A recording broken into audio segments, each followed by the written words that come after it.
శుభోదయం. వర్తమాన క్షణం యొక్క శక్తిని గురించి ప్రపంచమంతా మాట్లాడుతుంది.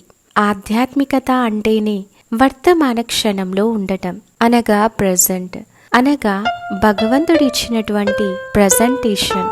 పవర్ ఆఫ్ నౌ అనగా వర్తమానం యొక్క శక్తి. మన శక్తి ఏ క్షణంలో ఉంది?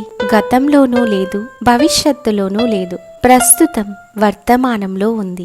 గతం గురించి ఆలోచిస్తూ ఉన్నప్పుడు వర్తమాన క్షణాలు వృధా అయిపోతాయి. ఒకవేళ వర్తమానంలో ఉన్న వీరిని వారిని గమనిస్తూ చూస్తూ వారి గురించి ఆలోచిస్తూ ఉన్న మన యొక్క ఎనర్జీ వేస్ట్ అయిపోతుంది.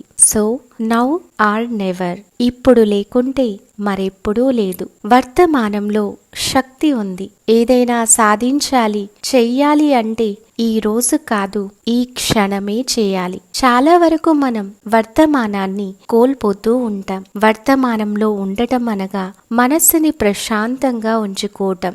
వర్తమానంలో మనస్సు సైలెంట్ అయిపోతుంది. అందుకే మెడిటేషన్లో చాలా మంచి అనుభవం అవుతుంది. ఎందుకంటే మైండ్ సైలెంట్గా ఉంటుంది. ఆ సమయంలో గతాన్ని గురించి కానీ భవిష్యత్తును గురించి కానీ ఆలోచించం, వర్తమానంలోనే ఆలోచిస్తుంటాం. సో ప్రజెంట్ అనేది శ్రేష్టమైనటువంటి ఆలోచన. ఓం శాంతి.